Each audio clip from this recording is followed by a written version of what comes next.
السلام عليكم. لو انتوا من عشاق الرقاق وعايزينه مقرمش من بره وخطير وطري من جوه ومورق، هعمل لكم النهارده صينية رقاق بتتحدث عن نفسها، صينية العزومات اللي هتشرفك في اي عزومة، خاصة عزومات رمضان. كل سنة وانتوا طيبين.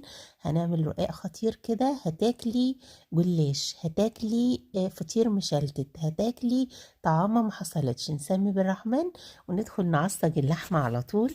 عندي كمية اللحمة اللي انت حابة تستخدميها في الرقاق الناشف بتاعك، بترفعيها على النار بدون اي مواد دهنية.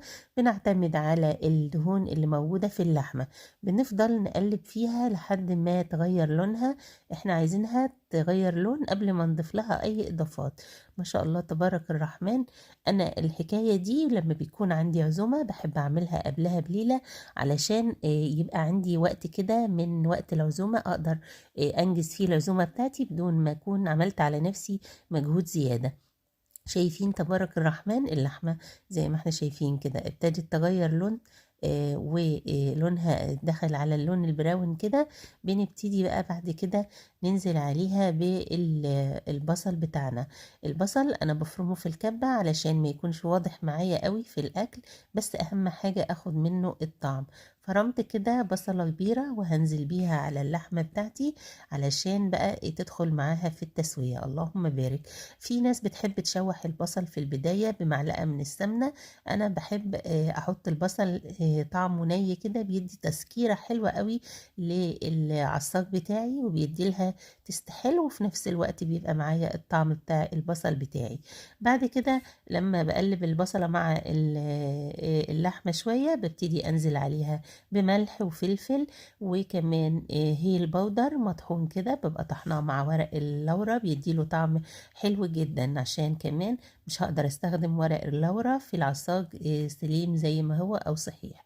لما بلاقي اللحمة بتكون مخرزة شوية ومش ناعمة او متكتلة كده، ببتدي اجيب هراسة البطاطس وهرسها كده شوية علشان تبقى معايا القطع بتاعها صغيرة وما تكونش متكتلة، في نفس الوقت بتديني كمية اكبر يعني بتفرط شوية.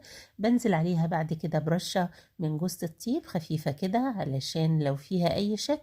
وببتدي بقى اللحمة بتاعتي خلاص شربت الصوص بتاعها وما عادش فيها اي سوائل. بنزل عليها بفلفل الوان زي ما احنا شايفين. الفلفل طبعا بيدي طعم لذيذ ويخلي العصاج بتاعك فيه تسكيرة كده جميلة، وفي نفس الوقت بيعلي القيمة الغذائية. وزي ما احنا شايفين يعني بيدي لون حلو. نزلت كمان برشة خفيفة كده من القرفة، بتدي تست حلوة جدا للعصاج. كده العصاج بتاعي ما بطولش عليه عشان الفلفل ما يدوبش معايا، انا عايزاه يبقى كده يعني ليه شخصية ومتماسك. بعد كده ببتدي احضر الصينية بتاعتي اللي هعمل فيها، اللي هخبز فيها الرقاق، سواء في الفرن او على البوتاجاز. دهنتها بمعلقة كبيرة من السمنة. عندي بقى اهم حاجة في الوصفة هي الخطوة دي. بحضر كده صوص تشريبة عبارة عن معلقتين كبار من السمنة، عليهم معلقة كبيرة من البيكنج باودر، وكمان علبة من الزبادي. طبعا المكون التالت ده اللي هو الزبادي اساسي جدا جدا، بيخلي معايا بقى الرقاق بتاعي عبارة عن فطير مشلتت، بيبقى طري من جوه ومورق وطعمه لذيذ، كأنك بتاكلي بالظبط فطير مشلتت بس باللحمة. وكمان مع نص معلقة البيكنج باودر بتدي هشاشة وتخلي الطبقات من جوه مورقة وطعمها حلو. شايفين الشوربة؟ لازم يكون عندك شوربة دسمة بالشكل ده. أنا كان عندي شوربة بط هستخدمها، ودايما لما بيبقى عندي شوربة بط بحب استغلها في صينية الرقاق، بتبقى طعمها حلو، الدسم اللي فيها بيخلي الرقاق بتاعك خطير مش معضم، طعمه حلو. بنزل عليها كمان بنص كوب من الحليب، ويفضل طبعا الشوربة بتاعتك تكون مغلية وسخنة بتغلي كده علشان تطري معاكي الرقاق. خدت منها جزء من الشوربة وحطيت الباقي على البوتاجاز. طول ما انا شغالة في الرقاق بخلي الشوربة على النار، جزء منها علشان لو بردت معايا اخد منها اللي بتغلي واكمل التوريق. ما شاء الله تبارك الرحمن. باخد بقى الطبقات بتاعتي زي ما احنا شايفين، احط طبقة كده. انا عندي الرقاق مستطيل، عشان كده هعمله في صينية مستطيلة، وكمان بقابله كده في صينية مستطيلة. ابتديت احط اول طبقة بعد ما بلتها، وشايفين معايا الخليط بقى كريمي ازاي. السمنة مع كوب الزبادي، وكمان معلقة البيكنج باودر، بقوا زي الكريمة بالظبط، هش كده وخفيف. وده بيدي طراوة من جوه لقلب صينية الرقاق بطريقة مش طبيعية، وبيخلي طعمها فطير مشلتت من الأصلي كمان، يعني مش أي فطير مشلتت. هبتدي بقى ما بين كل طبقة وطبقة. الخطوة المهمة برضو ان انا لازم ما بين كل طبقة وطبقة باخد كده من خليط التوريق ده، وادهن ما بين الطبقات كده. كل ورقة ببتدي اطريها في الشوربة، باخدها بقى بعد ما ارصها في الصينية، ادهنها كده بنص معلقة من الصوص اللي احنا حضرناه مع بعض.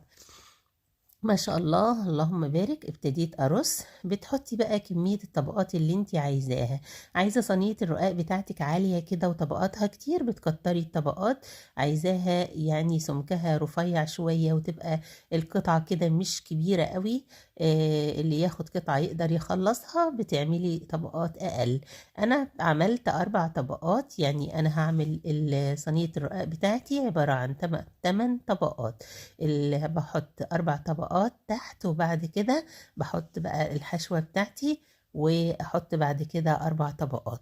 عايزة تزودي لحد 5 طبقات او 6 طبقات تمام، بس اكتر من كده يا ريت ما تزوديش، عشان ما تحسيش ان انتي بتاكلي عيش بس، او بتاكلي عجين. يعني لازم تكوني حاسة بطعم العصاج وطعم الحشوة، ما تكونش الكمية بتاعة الرقاق اكتر من اللازم. انا عملت 4 طبقات. الحشوة بتاعتي طبعا كنت محضراها قبلها، واتمسكت كده في التلاجة. ابتديت بقى اجيبها وارصها كده فوق الطبقة الاخيرة زي ما احنا شايفين، اللي هي بتاع الجزء الاولاني. وهبتدي بقى ابل بقى باقي الطبقات، واكمل بنفس الشكل. لازم العدد اللي تحت بتاع الرقاق يكون نفس العدد اللي فوق زي ما احنا شايفين. لو حسيتي في الوقت ده ان في ورقة مكسورة منك او حتة اتقطعت، ما ننساش ان هو رقاق ناشف وحساس جدا، ممكن مع الشغل يكسر، او ممكن تكوني انتي وانتي بتشتريه كمان اتكسر منك. ما تقلقيش، حطي الطبقة المكسورة، بس حاولي تحطي الطبقات المكسرة في الداخل، وخلي دايما الطبقة اللي تحت والطبقة اللي فوق سلام، عشان يبقى الشكل كويس، ويعني شكله مظبوط كده وحلو. بنفس الطريقة هنعمل باقي الطبقات اللي فوق. حطيت طبقتين، وما بين كل طبقة والتانية لازم اخد من صوص التشريبة اللي احنا عاملينه الخطير، اللي هيودي معاكي صينية الرقاق في حتة تانية خالص. مش عارفة هي فين، بس هي حتة لذيذة، حتة طعمها حلوة قوي، ريحتها حلوة. ما شاء الله تبارك الرحمن. حطيت من صوص التشريبة، وجبت طبقة تانية. ما تسيبيش الرقاق يدوب خالص في الشوربة لحد ما تخلصي كل الطبقات زي ما احنا شايفين. خلصت اللهم بارك الصينية بتاعتي 8 طبقات، 4 تحت الحشوة و4 فوق الحشوة. نضفت الصينية بتاعتي زي ما احنا شايفين، بظبط الطبقات فوق بعضها كده، وبجيب بقى برضو من صوص الحشوة اللي فوق زي ما احنا شايفين. علبة الزبادي مع معلقتين السمنة مع معلقة البيكنج باودر عملوا معايا الصينية. ما شاء الله تبارك الرحمن، ما احتجتش حاجة. لو حاسة ان التشريبة بتاعتك خلصت، ممكن تدهني الوش عادي بمعلقة من السمنة السايحة كده، هتدي معاكي نفس النتيجة تمام. بندخل الصينية فرن سابق التسخين على درجة حرارة 180. بيطلع معايا اللهم بارك ما شاء الله تبارك الرحمن مقرمش كده، من فوق سامعين معايا القرمشة، ومن تحت كمان مقرمش جدا، واخد لون جولد خطير كده، ومن جوه بقى طبقاته طرية جدا ومورقة، وطعمه في منتهى اللذاذة. اللهم بارك. شايفين معايا الطراوة بتاعته. لو عايزة بقى الجلاش بتاعك يكون طري، الرقاق بتغطيه علشان يديكي الطراوة. انا بحبه طري شوية، فبغطيه بورق فويل كده علشان يطرى معايا شوية وما يكسرش مني. لو حابة ناشف بتسيبي الصينية بتاعتك مكشوفة، وهتلاقيه مقرمش زي ما هو، هيفضل مقرمش وطعمه خطير جدا جدا. اللهم بارك. الصينية بتاعتك لو ما أخدتش لون من فوق بتشغلي عليها الشواية، لكن هي بتاخد لون مع صهد الفرن كده من فوق، بتبقى طعمها في منتهى اللذاذة زي ما احنا شايفين معايا الطبقات، اللهم بارك، والتوريق، وكمان الطراوة طري من جوه جدا جدا وطعمه خطير.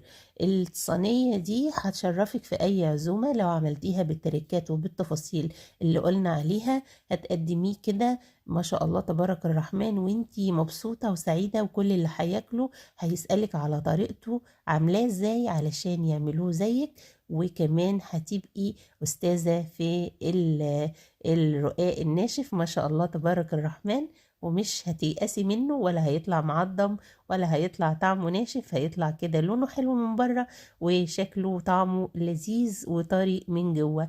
اللهم بارك، شايفين معايا الجمال؟ تحفة جدا جدا. ابتدي بقى اعمليه بنفس الطريقة، حطي التشريبة اللي قلنا عليها، معلقتين السمنة، معلقة بيكنج باودر، علبة الزبادي أساسي أساسي أساسي. أنا كنت عاملاه كده مع عزومة بسيطة كده، كفتة رز مع الرز المعمر واللحمة والشوربة. صحتين وهنا، جربوا الوصفة وما تنسونيش من اللايك والشير.